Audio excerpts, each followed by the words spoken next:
হরে কৃষ্ণ। আমার ভীষণ ভালো লাগলো যে আপনারা তপস্যা করছেন। ভাগবত বলছে তপ দিব্যাম পুত্রিকা, ভগবান ঋষভদেব বলছেন তার পুত্রদেরকে, যতক্ষণ পর্যন্ত তপস্যা না করা যায় ততক্ষণ হৃদয় শুদ্ধ হয় না এবং আপনার এই ভাগবত তত্ত্ব ঢোকে না। হৃদয় যদি আমার কামনা বাসনের বাসস্থান হয় সেখানে কি ঢুকবে? আসন তো একটাই, সেখানে যদি ওদের স্থান দিয়ে হবে। তো যে কথা আমরা বলতে যাচ্ছিলাম, এই যে ভাগবতম, এটা তো ভগবান থেকে অভিন্ন এবং আমাদের শিক্ষা দেওয়ার জন্যই ভগবান এই ভাগবত রূপে আবির্ভূত হয়েছেন। আবার বলা হলো পুরাণর্ক উদত, ভগবান চলে গেছেন কিন্তু ভাগবত রেখে গেছেন। আমরা যদি শিক্ষা গ্রহণ করতে চাই এই ভাগবত থেকেই নেওয়া উচিত এবং লক্ষ লক্ষ গ্রন্থের মধ্যে যা না আছে তার তা বেশি ভাগবতের মধ্যে রয়েছে। এবং যে কথা বলতে চাচ্ছিলাম, দেখুন এত করে অঙ্গিরাজ ঋষি বলছেন, ভিতরে কিন্তু যাচ্ছে না চিত্রকেতু রাজার। কারণ হচ্ছে যদি আমাদের বিষয় ইন্দ্রগুলো বিষয়মুখী থাকে তখন কিন্তু ভগবানের কথা ভালো লাগে না, যায়ও না, বুঝছেন? এই জন্য বিষয়টাকে একটু দূরে থাকতে হয় এবং বিষয় এবং অমৃত হয়ে যায় যদি সেটা ভগবানের যুক্ত করানো যায়। যেমন ধরে পুকুরের সাথে যদি সমুদ্রে যুক্ত থাকে, পুকুরে কিন্তু নদীর মতো হয়ে ওঠে, তাই না? পুকুর যদি সাগরের সাথে যুক্ত থাকে তো ওই পুকুরটাই তো সাগরের মতো, নাকি? বিষয় যদি ভগবানের যুক্ত থাকে সেটাই তো আবার আপনার ভগবানের মতো হয়ে ওঠে, তাই না? এখানে দোষ নাই। কিন্তু যতক্ষণ পর্যন্ত আমি আমার ভাব থাকছে আর সেখানে যদি ভোগবাঞ্ছা থাকে ততক্ষণ পর্যন্ত ভগবানকে বোঝা যায় না। এই জন্য গীতার মধ্যে বলছেন ভোগসে যে পোশাক্তাং তয়সে সম ব্যবস্থিত বুদ্ধি সমধৌনা বিধয়তে। ঋষি মহারিষি অঙ্গিরাস বারবার এসে আপনার বলছেন যে যখন যা পাবা তাতেই তুমি সন্তুষ্ট থাকো। তা কিন্তু চিত্রকেতু রাজার কানে গেল না। এক এক করে 1 কোটি তার বিয়ে হয়ে গেছে, তাই না? এবং যখন ঋষি আসলেন বাড়িতে তখন কিন্তু আপনার বললেন যে এত করে বুঝালেন যে ভগবান যারে যখন যা দেয় তা নিয়ে সন্তুষ্ট থাকা উচিত। যদিসা লাভ সন্তুষ্ট দ্বন্দ্বিত বিমর্ষর, তাই না?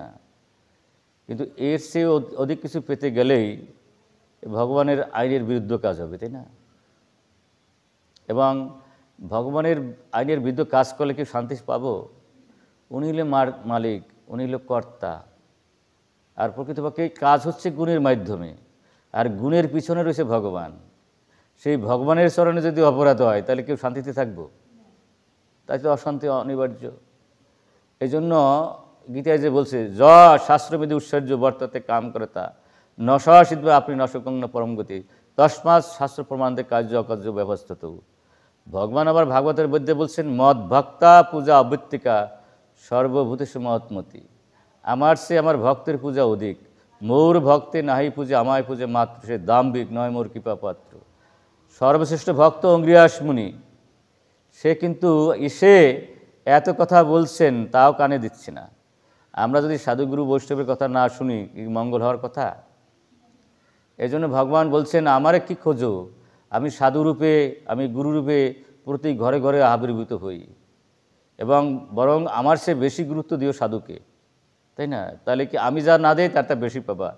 কিন্তু আমরা কি অভিমান ত্যাগ করতে পারছি? অহংকার অভিমান, আমরা কি কেউ সাধু ভাবি? আরে সে যা কি হোক না হোক এগুলো দেখার বিষয় না। বিষয়টা হলো আমি তাকে সাধু ভাবি, তার কপাল সে পরীক্ষা করে না কাউকে সেটা কিছু আসে যায় না, তাই না? বিশ্বাসে মেলে বস্তু তর্কে বহুদূর। আমি যদি তাকে সাধু বলে সম্মান করতে পারি তার কাছে তাই পাবো, তাই না? যাকে যেভাবে আমি সম্মান করবো সে তার কাছে সেটাই পাবো, যাকে যেভাবে দেখবো তার কাছে সেইভাবে আমি পাবো। আমি যদি সাধু না ভাবতে পারি সাধুর কৃপা পাবো? কখনো সাধুর কৃপা পাবো না। তো এখানে এত কিছু করার পরেও আপনার অঙ্গিরাজ ঋষির কিন্তু অঙ্গিরাজ ঋষি আপনার চিত্রকে শোনাতে পারলো না। বললেন যে যদি সম্ভব হয় আপনি একটা ছেলে দিয়ে যান, আমি শশাগারা পৃথিবীর মালিক। এই যে আমি শশাগারা পৃথিবীর মালিক, আমার এত আছে, এটাই আমাদের সমস্যা। আমি এবং আমার ভাব, আমি বলতে যা কিছু সব ভগবানের, আমার বলতে যা কিছু সব ভগবানের। এই আমি আমার ভাব যদি ভুলে যেতে পারি ভগবানকে পাবো, বোঝা যায়। যতক্ষণ পর্যন্ত আমি আমার না ভাববো বা ভগবানকে না ভেবে ভুলে যেতে পারবো, তখন কিন্তু ভগবানকে ধরা যাবে না। কারণ তাহলে আমি এবং আমার ভাব থাকলে কর্তৃত্ব অভিমান থাকবে। আমি কি কর্তা, আমি কি ভোক্তা? আমি কর্তৃত্ব অভিমান থাকবে, আবার ভোক্তা অভিমান থাকবে। ভোক্তা অভিমান থাকা, কর্তা অভিমান থাকতে তো অসুর নাকি? ভোক্তা হইলে ভগবান, কর্তা হইলে ভগবান, আর আমি সাজলাম কর্তা, আমি সাজলাম ভোক্তা। তাহলে আমি ভগবানের জিনিস নিজকে ভাবলাম না কর্তা নাকি প্রভু? তাহলে আমি তো অসুরগিরি করে গেলাম। এই জন্য আমাদের কোনোভাবেই আমাদের এই ভাবনায় থাকা উচিত না। ভগবান কর্তা, ভগবান মালিক, আর ভগবান যখন যা দেয় সে সন্তুষ্ট সূত্রে গ্রহণ করা উচিত।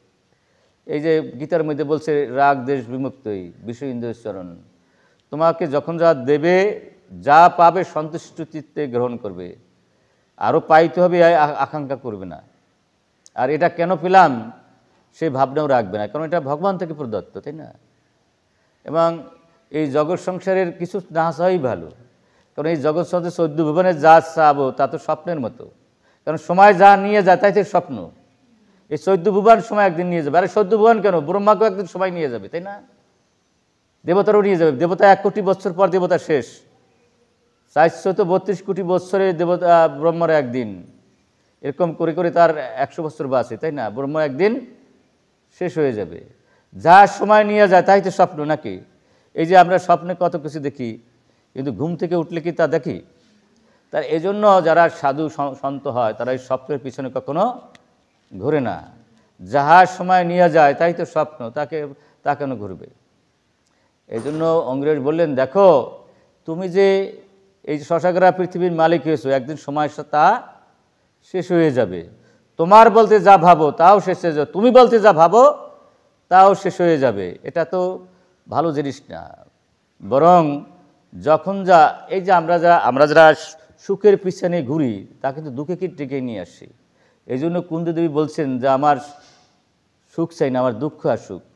দুঃখ ছিল যেদিন, সেদিন কৃষ্ণ তুমি ছিলে, দুঃখ শেষ, তুমি চলে যাচ্ছ। আমার তাহলে এই সুখ দিয়ে আমি কী করব? এই সুখ দিয়ে দুঃখের মধ্যে যতটা ভগবানকে ডাকা যায়, সুখের মধ্যে ততটা ডাকা যায় না। এই জন্য বলছে বা কুন্তি দেবী দুঃখকেই প্রাধান্য দিলেন। আসলে আমরা যারা সত্যিকার অর্থে ভগবানকে পেতে চাই, জানতে চাই, বুঝতে চাই, তারা সুখ দুঃখ সমান জ্ঞান করাই উচিত। সুখে দুঃখে সমাকৃতা লাভা লাভা জয়া জয় তত যুজম পাপমস, এরকম না। সুখ ভগবান, দুঃখবান। কারণ আত্মেন্দ্রিয় প্রীতিবাঞ্ছা যে কোটি বাঞ্ছা করে, কৃষ্ণের যে ইচ্ছা হয় সেই ফল ধরে। ভগবানের ইচ্ছা ছাড়া কিছুই যখন হয় না, সুখ দুঃখ জয় প্রজয় লাভ, আসলে তাই।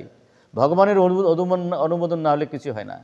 তাহলে আমরা কি, আমাদের ক্ষুদ্র স্বাধীনতা দেওয়া আছে, আমাদের দায়িত্ব কর্তব্য আছে। আমাদের ভগবান দায়িত্ব কর্তব্য পালনের জন্য ক্ষুদ্র স্বাধীনতা দেওয়া আছে। সুতরাং আমরা যদি দায়িত্ব কর্তব্য পালন না করি তাহলে কিন্তু আমাদের অপরাধ হয়ে যাবে। এখানে কিন্তু আমাদের ছাড় আছে, ক্ষুদ্র স্বাধীনতা দেওয়া আছে। এই জন্য পাপ পুণ্যের প্রশ্ন আছে। আমাদের ক্ষুদ্র স্বাধীনতা পেয়ে আমরা কি করতে পারি? 80 লক্ষ জন্মের পরে মানব জন্ম পেয়েছি, এই যা করছেন আপনার তপস্যা, এটা করতে পারি।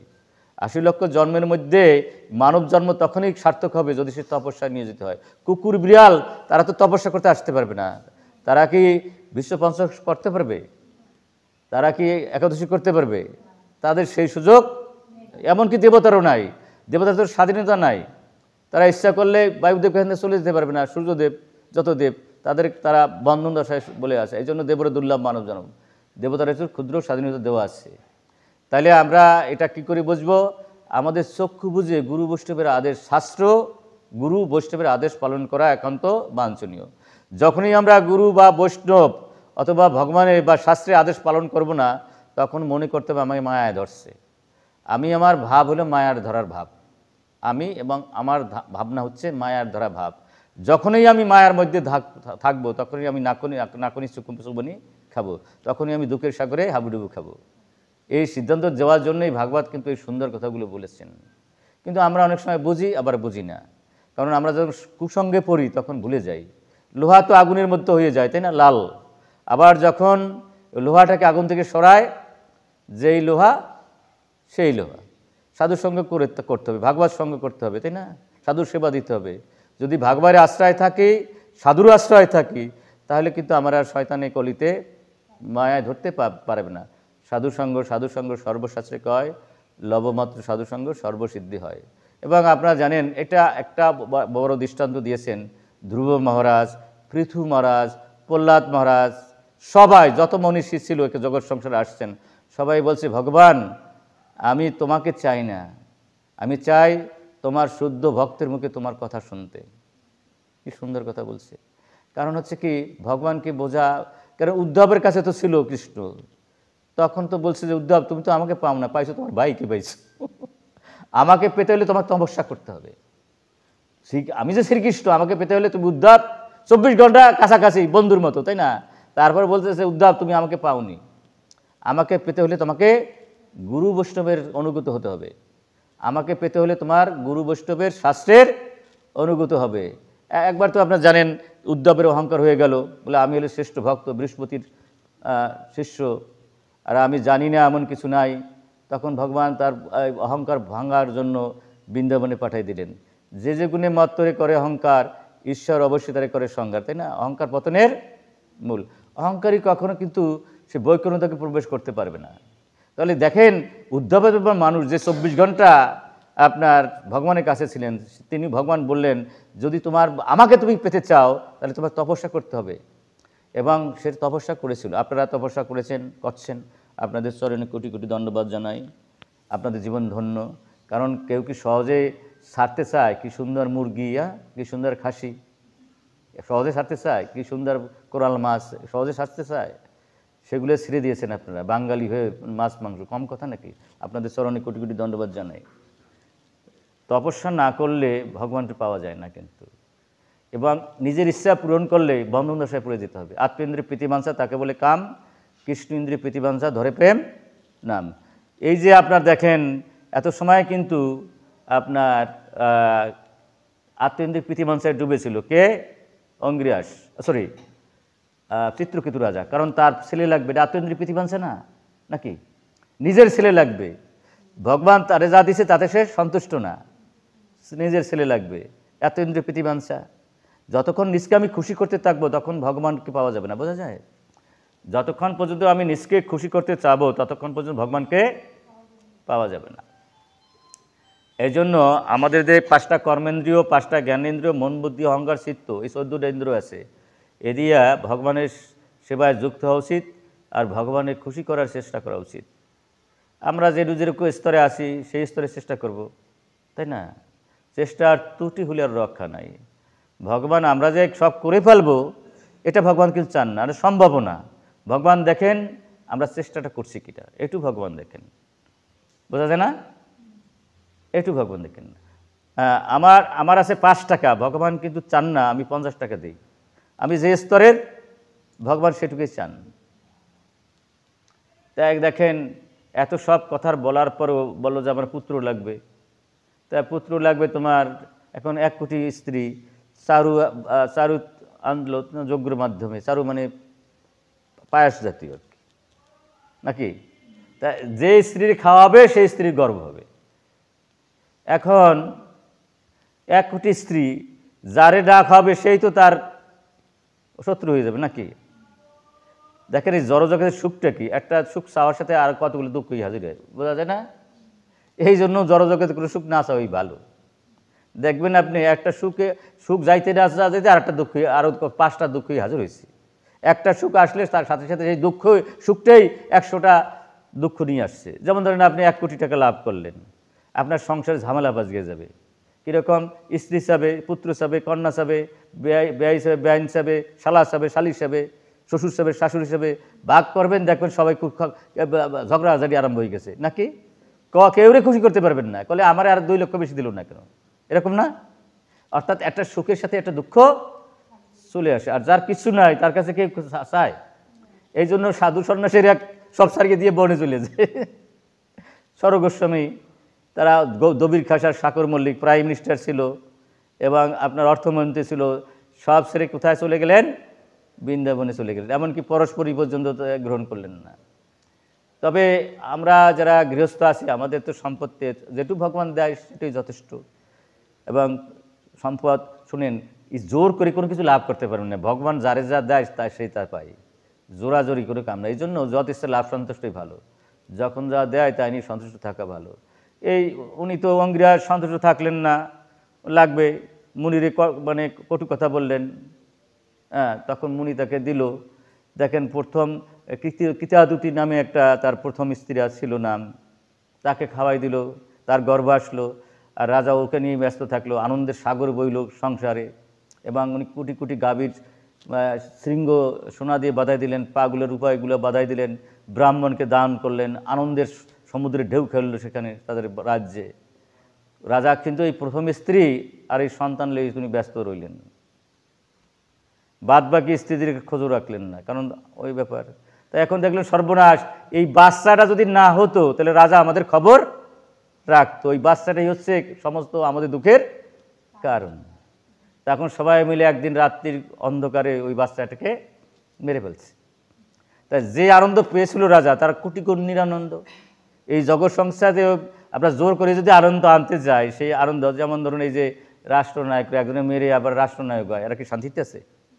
দেখেন কি অবস্থা। তো তারা কোন সময় মরবে, কোন সময় মারা পড়বে, কোন সময় ক্ষমতা যাবে, সেই চিন্তায় ব্যস্ত আছে, তাই না? পরের দুঃখ দিয়া যদি সুখী হতে চাই, সে সুখ বেশি সময় টেকে না, সে দুঃখেরই কারণ। তো এই ব্যাপার হচ্ছে, এখন আপনার অনেক বড় ইতিহাসগুলো বলবো না। যখন মারা যায়, পরবর্তী সময় ওকে নিয়ে আসে, আপনার জীবিত করায়। দ্বিতীয়বার অঙ্গিরাস আর নারদমুনি ওরা আসছে। আসার পর আপনার নারদমুনি মানে পাগলের মতো হয়ে গেছে, যত আনন্দ ছিল তার চা কোটি কোটি গুণ নিরানন্দ, তাই না?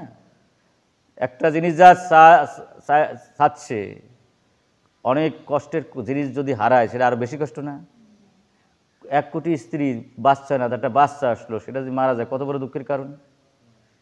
তো উনি হয়ে গেছে পাগলের মতো হয়ে। তখন দেখলেন যে সর্বনাশ, এটা তো তাকে তো সুস্থ করা সম্ভব হবে না। তখন কি করেছেন উনি, নারদমুনি ওনার গায়ে জল ছিটিয়ে দিয়েছেন, বুঝলেন? জল দিয়েছেন, কিছুটা সুস্থ। এখানে অনেক সুন্দর সুন্দর কথা বলেছেন নারদমুনি এবং অঙ্গিরাস, সেগুলি আমরা অল্প সময়ের মধ্যে বলে শেষ করতে পারবো না। তো যাই হোক, ছেলেটা ওই মরা পুত্র নারদমুনি যখন জীবিত করলেন, এ বাবা, শশাকেরা পৃথিবীর মালিকের পুত্র, তুমি কেন এই অকাল মৃত্যু তুমি বরণ করলা, তুমি থাকলে না কেন? তখন বলে, আমার কোটি কোটি বার জন্ম হয়েছে, কোটি কোটি বার মৃত্যু হয়েছে, কোটি কোটি জীবের আমার পিতা হয়েছে, মাতা হয়েছে, আমি কারে মাতা বলবো, কারে পিতা বলবো? এ কিডা? কোটি কোটি বার আমার জন্ম হয়েছে, কোটি বার আমার মৃত্যু হয়েছে, কারে পিতা বলবো আর কারে মাতা বলবো, তাই না? তো বিষয় হচ্ছে এই, তখন কিছুটা সুস্থ হলো ওই অঙ্গিরাস, সরি ওই চিত্রকেতু যখন সুস্থ হলো, তখন ওনাকে মন্ত্র দেওয়া হলো, বুঝছেন? এই জন্য গুরু লাগে, বৈষ্ণব লাগে, শাস্ত্র লাগে। এবং এই যে গুরুরাই আমাদের, বৈষ্ণবরাই আমাদের রক্ষা করতে পারে। এই মহা বিপদের সময় এই গুরুদেবে কি তাকে রক্ষা করলো, তাই না? গুরুর বাক্য যদি ওখানে না পালন করতো, উনি করলেন, সাধন করলেন অনেক বিরাট ইতিহাস, উনি সংকর্ষণ মন্ত্র দিয়ে দিলেন। এই সংকর্ষণে সাধন করতে করতে সংকর্ষণে পেয়ে গেলেন, এবং তার মধ্যে এই ভাব আসলো, শব্দ ব্রহ্ম, পরম ব্রহ্ম, মামই শাশ্বতী তনু। এবং উনি সাধনা করতে করতে উনি একটা জানও পেয়ে গেলেন, স্বর্গমত্ত পাতাল ত্রিভুবন ঘোরার একটা সুযোগও পেয়ে গেলেন। ঘুরতে ঘুরতে গেলেন আপনার কৈলাসে। সেখানে গিয়ে দেখেন আপনার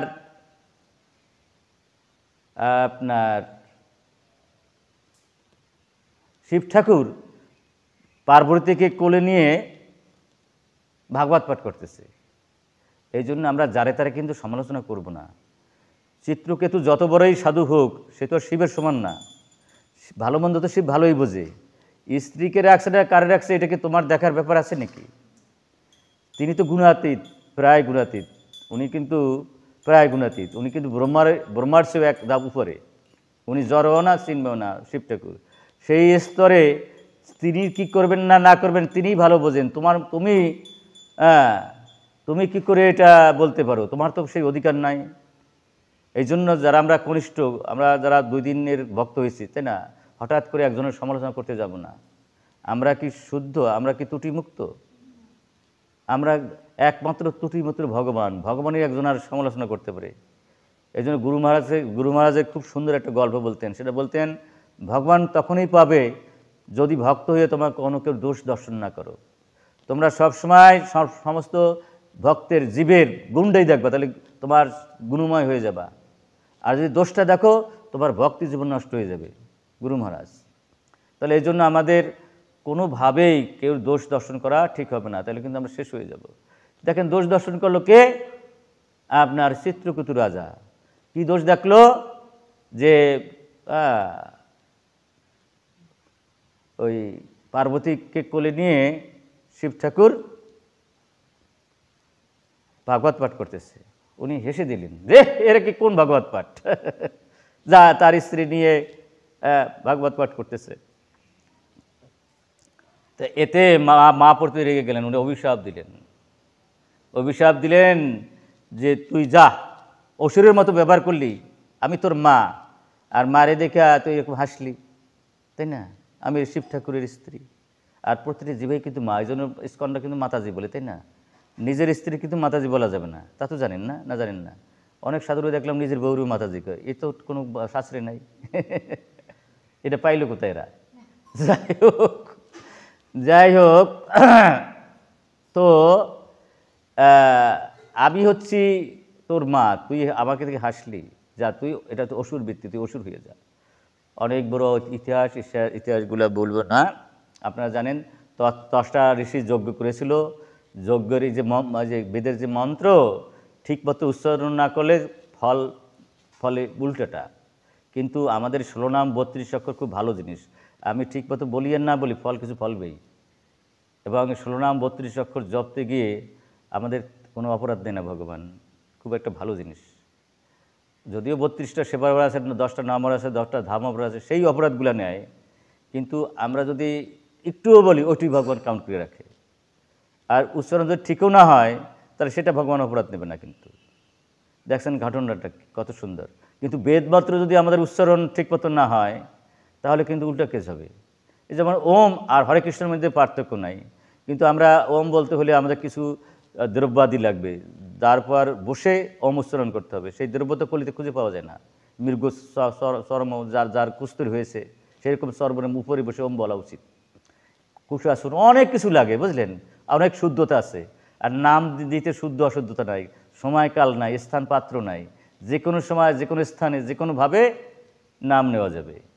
নাম নেওয়া। এই জন্য বিষয়টা হচ্ছে আমাদের এগুলো বুঝতে হবে। বেদমাত্র কখনোই যদি উল্টাপাল্টা উচ্চারণ হয়ে যায়, তাহলে ফল দেবে উল্টা। হরে কৃষ্ণ, ফল দেবে উল্টা। যখন যজ্ঞ করলো আপনার ত্বষ্টা ঋষি মন্ত্র পাঠ করতে গিয়ে যখন বেদমন্ত্র উল্টা করলো, ইন্দ্র তার সন্তানকে মেরে ফেলছিল। ইন্দ্রের পূজারী ছিল তার সন্তান, বুঝছেন? তো সেই জন্য মেরে ফেলেছে। তো বলে আমার ছেলেকে মারলা, ত্বষ্টা বলতেছে, তাহলে আমি এমন একটা সন্তান উৎপাদন করবো, ওই সন্তান তোমাকে হত্যা করবে। তাই কি করলেন? উনি মন্ত্রের মাধ্যমে, যজ্ঞের মাধ্যমে একটি সন্তান উৎপাদন করছে। কিন্তু বেদমন্ত্র তো উচ্চারণ ঠিক হয় নাই। তা কি হয়ে গেল? ইন্দ্র তো মারবে, ইন্দ্রের মারবে তো দূরের কথা, এমন একটা সন্তান উৎপাদন হয়েছে, ইন্দ্রই তাকে মেরে দিয়েছে। এই জন্য যখন তখন যে কোনো সময় বেদ মন্ত্র উচ্চারণ করা যায় না, বা ঠিকও না। তো এখানে যেমন ধরুন, এই যে আমরা অনেকগুলো ইতিহাস আছে, ইতিহাসগুলা সব বলবো না, বলার সুযোগ নাই, উচিত হবে না। একটা শ্লোক শুধু আমরা উচ্চারণ করি। যদি আমরা এই ভাবটা নিয়ে থাকতে পারি, ভগবান পাইতে বেশি দেরি লাগবে না। উনি যখন যুদ্ধে আরম্ভ করলেন, বৃত্রা অসুর হয়ে যুদ্ধ করলেন ইন্দ্রের সাথে, ওনার মৃত্যু আসন্ন। ইন্দ্র ভয় পেয়ে গেলেন, উনি এমনভাবে কাজ দিলেন, যুদ্ধ করলেন, ইন্দ্রর যে হস্তি তা বহুদূর সরে গেল এবং তার হাতে থেকে গদা পড়ে গেল, বুঝছেন? তার একভাবে তার মানে পরাজয়।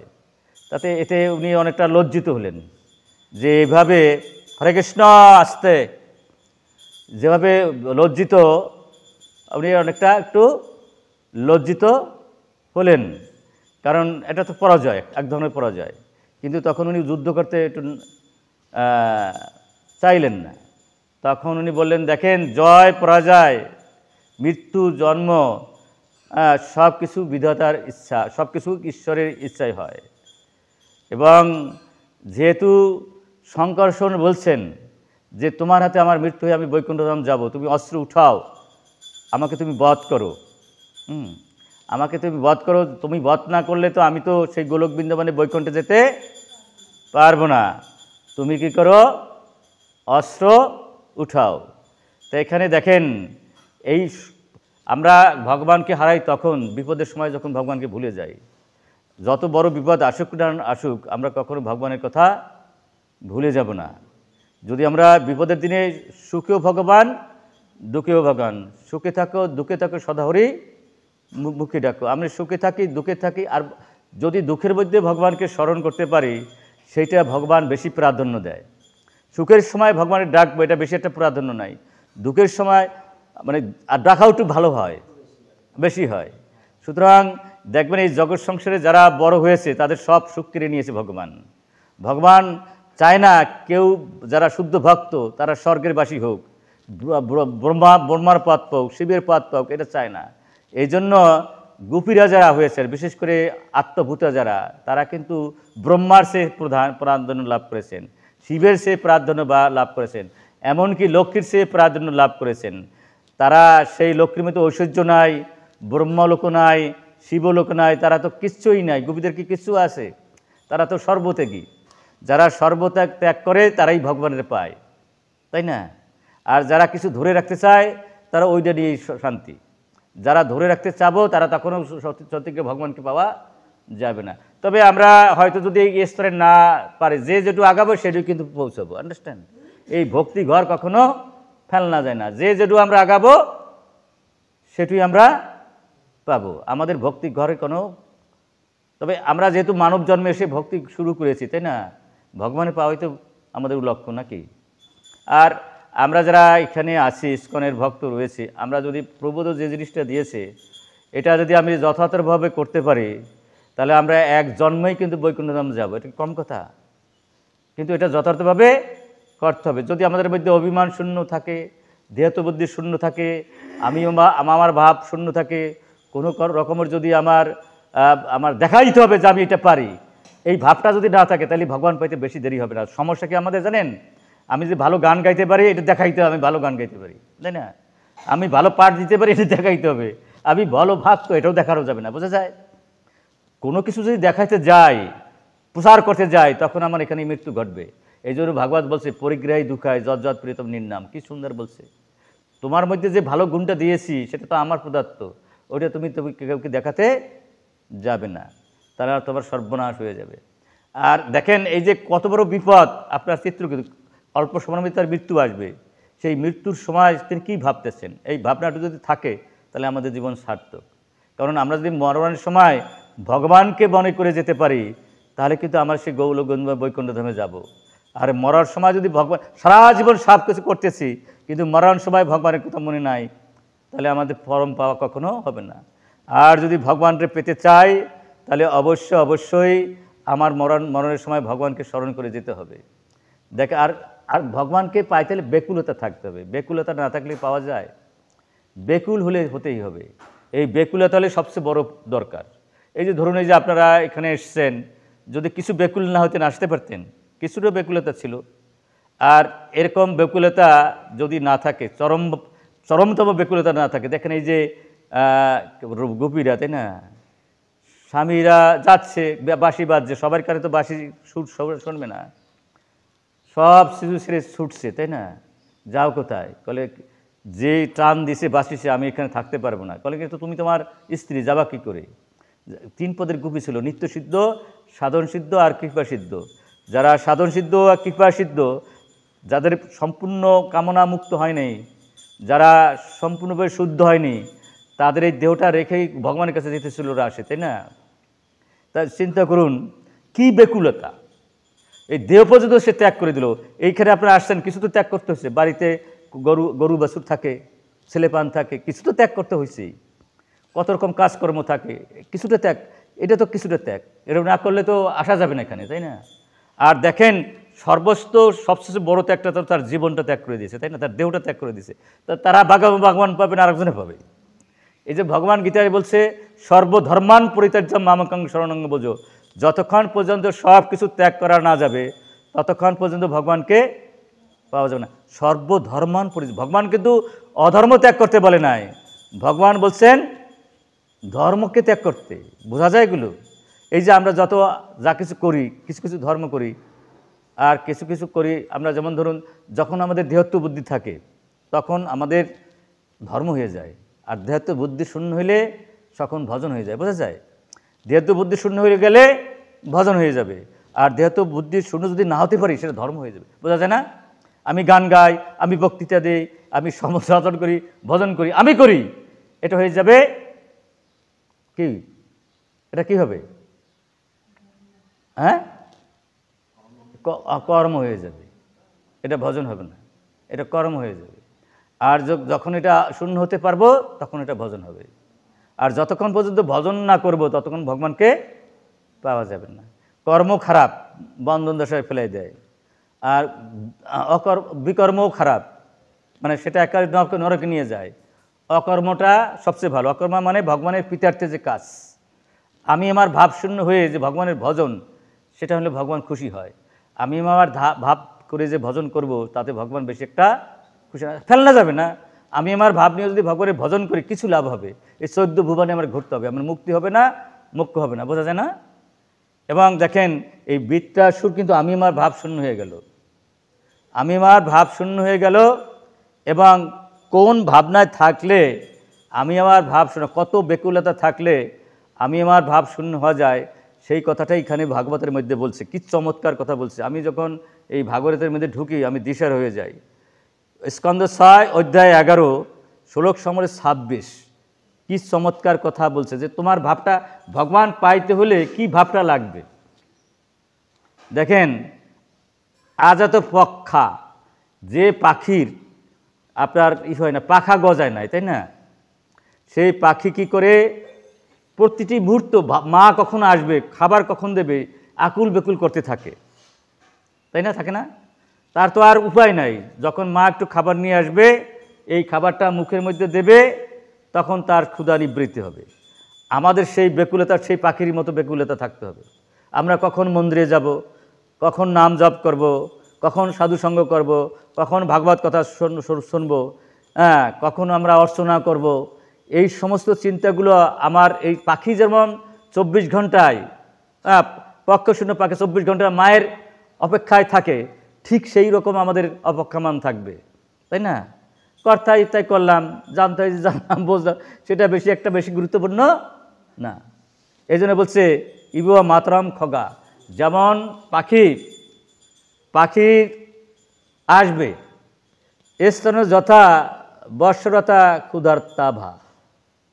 কি চমৎকার কথা বলছে। এই কথাগুলো যখন আমি একা একাভাবে দিশারা হয়ে যাই, যেমন ধরেন এই যে বাছুর আপনার বাধা থাকে ওই আপনার খুঁটিতে, তখন ওই যখন গাভীকে দুধ দোয়ানোর জন্য হয়, তখন কত বেকুল, ওই দড়ি ছুঁড়ে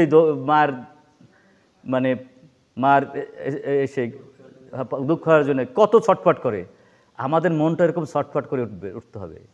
যদি ওই ছটফটেরই না হয় তাহলে ভগবানকে পাওয়া যাবে না। ছটফট করে কি, হয়তো একটু করে, কিন্তু অত কি করে, আমরা অনেক সময় একটু সময় দেই, যেটু সময় দেওয়া লাগে নাকি, আর বাদ কি ছটফটা তো বাইরের বস্তুর জন্য করি না এরকম। কিন্তু ভগবান বলছেন যে না রে না, তুমি ছটফটানি যদি আমার জন্য করো, তোমার যা লাগে আমি তার জোগাড় করে দেব, আর তোমার যা আছে আমি রক্ষা করে দেব। আমি যদি রক্ষা করে দেই যোগাক্ষম বহামি হম, আমি যদি রক্ষা করে দেই, আমি যদি জোগাড় করে দেই, তোমার কোনো সমস্যা আছে? এই জন্য আমাদের ছটফটানি ওখানে। এই যেমন ধরেন এই পৃথিবীর শ্রেষ্ঠ শ্রেষ্ঠ মনীষীরা আছে, এবং এমন আমরা ইসকনের কথাও ভাবতে পারেন। এখানে সমস্ত বিশ্বে 180টা দেশে আমাদের প্রচার চলছে এখন, তাই না? এখানে আমাদের শুনছেন ইসকন মন্দির কেউ একদিন না খাই থাকছে? তাদের তো চাকরিও নাই, ব্যবসাও নাই, আছে নাকি? চাকরি নাই, ব্যবসা নাই, একদিন শোনা যাচ্ছে যে না খাই থাকছে। অবশ্যই তারা বরং অন্য অন্য সবার সে ভালো অবস্থানে আছে। এটা কে দেয়া দিচ্ছে? কৃষ্ণ দিচ্ছে। কৃষ্ণকে যদি দেয় আর কৃষ্ণ যদি রক্ষা করে, কোনোটা অভাব হবে? প্রিয়ম প্রিয়ব ভূষিতম বিষণ্ণা, কি চমৎকার কথা। এই জগৎ সংসারের সর্বসুখের সার হচ্ছে সতী স্ত্রী আর সতী স্বামী। এর চেয়ে ভালো জগৎ সংসারে নাই। স্বামীর কায়মন বাক্যে যদি কোনো স্ত্রী তার স্বামীকে সেবা দিতে পারে, ব্রহ্মা বিষ্ণু এসে তাকে বলে, মা তোমাকে আমি কী সেবা দেবো? বোঝা যায় এত মূল্যবান স্বামী। স্বামী কানা হোক আর বয়া হোক, কানা হোক খোরা হোক, স্বামীর যদি খুশি করা যায় কায়মন বাক্যে, তাইলে ব্রহ্মা বিষ্ণু এসে সেই মাতাজিকে সেবা দেবে। আরে কৃষ্ণ, বোঝা যায় না? তাই বুঝুন স্ত্রী কি গুরুত্ব দিয়েছে এখানে। আবার বলছে, যে স্বামী তার স্ত্রীকে মহালক্ষ্মীর জ্ঞানে দেখবে, তার ইহকাল বৈকুণ্ঠধাম, পরে কলে বৈকুণ্ঠ। আরে কৃষ্ণ, সেই রকম স্বামী স্ত্রী কি পাওয়া যায়? কিন্তু হয়তো দোষটা কি ভাই? হয়তোই তো পারি, চেষ্টা করলে ভাই, চেষ্টা করলে পাওয়া যায়। তাহলে কে হচ্ছে যে সত্যিকার স্ত্রী, সে অনুকান তার স্বামী ছাড়া কিছুই ভাবে না। যেমন রাধারানী বলে, আমি গোলক বৃন্দাবনে যেতে চাই, তাই না? দৃষ্টান্ত। গোলক বৃন্দাবন ছেড়ে আমি পৃথিবীতে যেতে চাই, কিন্তু যতক্ষণ পর্যন্ত আমি তোমাকে না দেখবো ততক্ষণ আমি চোখ খুলবো না। তারা কৃষ্ণ আসলো, হ্যাঁ, নন্দ মহারাজ আর রসদমা নিয়ে আসলো। তখন যাইয়া যেখানে দোলনায় ছিল রাধারানী, দোলনা ধরছে, তখনই প্রথমেই চোখ খুলে দেখে। তো এরকম আমরা যারা সতী নারী, তাদের কখনোই স্বামী ছাড়া কোনো কিছু ভাবতে নেই। আর স্বামীর আদর অমৃতর চেয়ে ভালো লাগে তার কাছে। আর যারা অসতী, তার কিন্তু স্বামীর আদর ভালো লাগবে না, পরের আদর ভালো লাগবে, বুঝছেন? তারা ইহকালে নষ্ট, আপাতত একটু ভালো লাগতেই পারে, কিন্তু তার নরক তো অবশ্যই, তার নরক ফিরাতে পারবে না কোনোভাবেই। সুতরাং স্বামীকে পরমপতির ছায়া হিসেবে দেখা উচিত, আর স্ত্রীকে মহালক্ষ্মীর ছায়া হিসেবে দেখা উচিত, যদি আমরা এই সংসার জীবনে সুখী হতে চাই। এবং বলছে, তুমি কি করে কতটুকু ভগবানকে ব্যাকুলতা থাকবে? 10 বছর তোমার স্বামী বিদেশে রয়েছে, প্রতিটি মুহূর্ত গুনতেছো যে কয়দিন পর আমার স্বামী আসবে, একটা চাউল দিয়ে গুনতেছো, তাই না? যেমন করে বিষ্ণুপুরা গুনত, হ্যাঁ, যে কখন আমার স্বামীর সাথে দেখাবে। যদিও চৈতন্য মহাপ্রভু বারবার গেছে, কিন্তু উনি ভাবতেন কি এটা বুঝি স্বপ্ন। বারবার মানে চৈতন্য মহাপ্রভু যে সমস্ত খাবারগুলা পছন্দ করতেন, ওইগুলা রেঁধে রেঁধে চোখের জল ভাসাই দিতেন, যে আমার প্রভু থাকলে তো এটা গ্রহণ করতে পারতেন। তখন মহাপ্রভু কী করতেন? একের স্বয়ং ভগবান সগণ যেটা গ্রহণ করতেন। আর বিষ্ণুপুরা ভাবতেন, এই যে আমি দেখতেছি এটা বুঝি স্বপ্ন, কিন্তু আসলে বাস্তবে উনি যেতেন। এরকম ভাব থাকা উচিত স্ত্রীর স্বামীর প্রতি ব্যাকুলতা। একটা চাউল দিয়ে নাম জপ করতো, আর ওই চৈতন্য মহাপ্রভুর হরে কৃষ্ণ কৃষ্ণ কৃষ্ণ হরে হরে, হরে রাম রাম রাম হরে হরে, একটা চাউল, হরে কৃষ্ণ কৃষ্ণ কৃষ্ণ হরে হরে, হরে রাম রাম রাম হরে হরে, আর একটা চাউল। এরকম করে করে প্রতিবার যে কয়বার নাম জপ করতো, ততবার কি করতো? একটা চাউল রাখতো। রেখে রেখে কি করতেন? আমরা কি করছি এরকম স্বামী চিন্তা করি? মনেই তো থাকে না। পুরা কবলে কইছে আনতে চাউল, আনিয়েছে ডাইল, আনতে কইছিল মারাট্টা, এটাই পুরা কবলের সংসারে এসে মরছি সারা মারা নাকি? অনেকে এরকম হয়। আগে জানলে তোমার লাগে বিয়ে বসতো কিডা। কিন্তু ভগবান আমার জন্য যেটুকু দিছে এটা কি সন্তুষ্ট থাকুক। দেখেন কি ব্যাকুলতা, প্রতিটি নাম জপ সাথে সাথে একটা চাউল রাখে মা শশী দেবী, ওই বিষ্ণুপুরে মা। আর চারটিখানি বধ যখন 16 বছর, সেই সময় উনি যে চলে গেছেন, নাকি চারটিখানি বাবা যায়, ভর যৌবন এবং সমস্ত সৌন্দর্য একত্রিত করলে যা নয় তার বেশি সুন্দরী ছিল। আর ত্যাগ না হলে ভগবান পাওয়া যায়, এই ভগবান ত্যাগ করে শিখিয়ে দিলেন, ত্যাগের মধ্যেই ভগবানকে পাওয়া যাবে, ভোগে ভগবানকে পাওয়া যাবে না। তাই দেখেন এত বড় ত্যাগ হয়।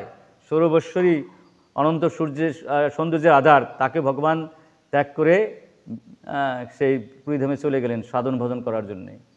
তো সুতরাং আমরা যদি ভোগের মধ্যে থাকি তাহলে ভগবানকে পাওয়া যাবে না, ভোগ পাবো। আমরা ভোগের মধ্যে থেকে যদি ভগবানকে সাধন ভজন করি ভোগ পাবো, কিন্তু ভগবানকে পাবো না। আমরা 14 ভুবনের যেখানে বেশি ভোগ আছে সেখানে আমাদের ভগবান ফেলাই দেবে, হয়তো স্বর্গলোক, জনলোক, মহালোক, তপলোক ফেলাই দেবে। তাই এখানে